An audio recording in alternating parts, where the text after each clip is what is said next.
자, 지금부터 27강 키 핵심 강좌를 진행하겠습니다.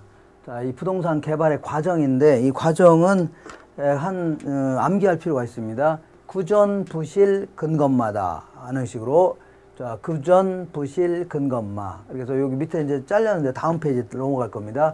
맨 먼저 이제 내가 여기다가 원룸을 지으려고 한다. 원룸을 개발하려고 한다. 그럼 맨 먼저 구상 단계다 해서 여러 가지 아이디어를 창출하는 그런 단계입니다. 두 번째는 전실행 가능성 분석이다 해서 여기서는 그야말로 땅을 직접 구입한 건 아니죠. 그러니까 직접 돈이 얼마 들어갈지 이건 잘 모를 거 아닙니까? 그러니까 대략적으로 수익 비용을 분석하는 그런 단계입니다. 그래서 예비적 타당성 분석이다. 이렇게 표현합니다. 그래서 여기서 충분히 이거는 수익성 있을 것 같다. 그러면 부지를 구입하는 단계. 그 다음에 해야 될 것은 실행 가능성 분석이다. 이거를 타당성 분석이라는 겁니다. 타당성. 여기에는 법률적, 경제적, 기술적 측면의 타당성 분석. 이렇게 나눌 수가 있습니다. 나눌 수 있는데, 우리 이제 개발론에서는 요거를 이런 식으로 얘기합니다. 시장 분석과 경제성 분석. 이렇게 구분합니다. 자, 시장 분석은 그야말로 뭐라 한다고요? 그 채택 가능성 여부만 판단하는 거고, 여기서 최종 숫자를 동원해서 최종 결정하는 단계입니다. 그래서 시장 분석은 맨 먼저 요 지역의 교통망이라든가 소득 수준, 인구 이런 걸 분석하는 것을 지역 분석이다. 그 다음에 근린 분석은 보통 경쟁력을 분석하는 그러한 쪽을 근린 분석이라는 겁니다.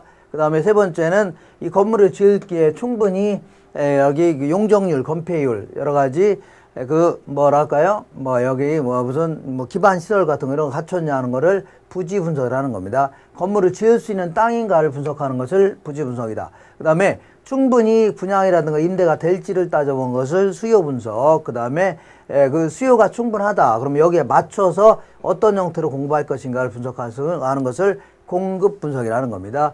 그러면 이 모든 자료를 어디다 넘긴다고요? 경제성 분석에 넘긴 다음에 이제 구체적인 예측 숫자를 동원해서 최종 결정하는 단계입니다.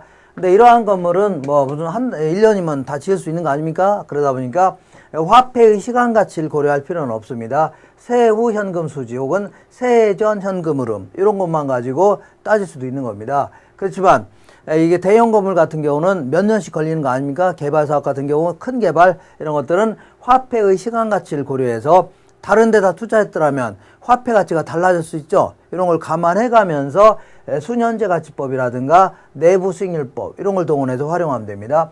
요거의 타당성 분석은 이거는 어디냐면 이거는 이제 일본식 타당성 분석의 형태입니다. 일본식. 근데 이제 미국에서 공부하고 돌아온 사람들은 타당성 분석을 이렇게 설명하고 있습니다. 이런 식으로. 그래서 요 시장 분석 쪽을 이런 것들을 이렇게 세 가지 형태로 구분합니다. 지역 경제 분석, 그 다음에 시장 분석, 시장성 분석 이렇게 막 명명합니다. 그러니까 이제 문제를 풀다 보면 이쪽을 물어보는지 문제를 몇 번 풀어본다면 좀 압니다. 그리고 여기는 자세히 물어보진 않고 그냥 여기는 채택 가능성 여부만 판단한다. 여기서는요 최종 결정한다. 이렇게 마시면 됩니다.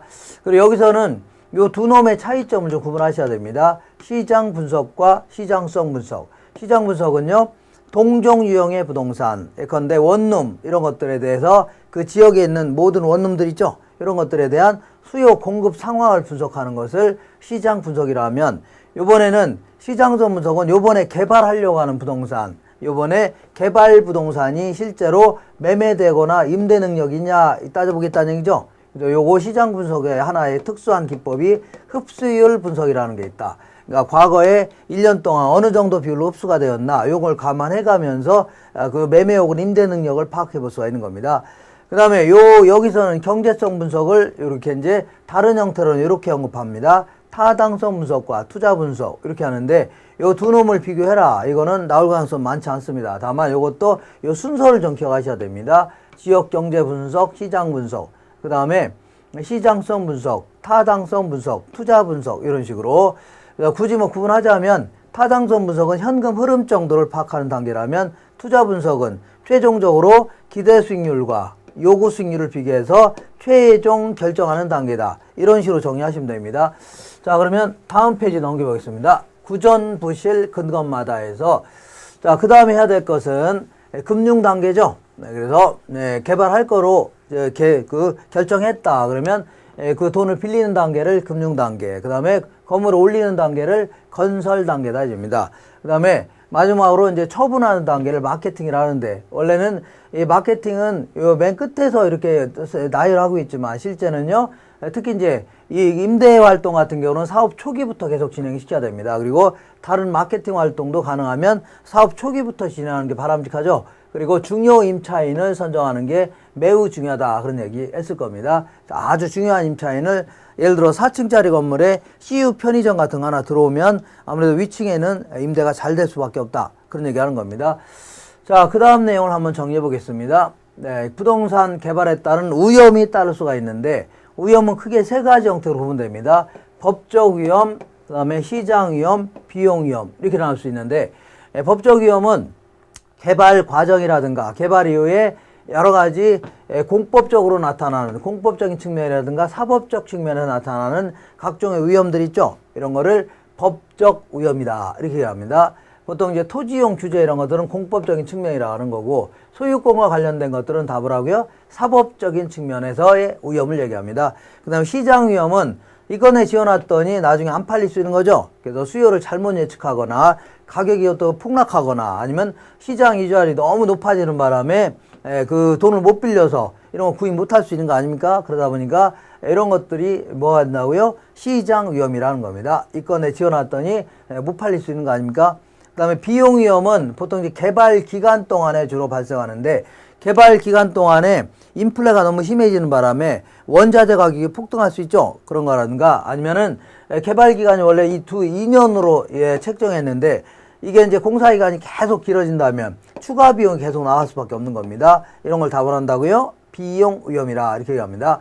그럼 이런 위험을 줄일 수 있는 방법이 없나, 그런 얘기인데, 어쨌거나 법적 위험을 줄일 수 있는 방법은 없습니다. 다만 이용 계획이 확정된 토지를 처음부터 구입한다면 위험이 줄어들 수 있는 효과가 나타날 수 있을 겁니다.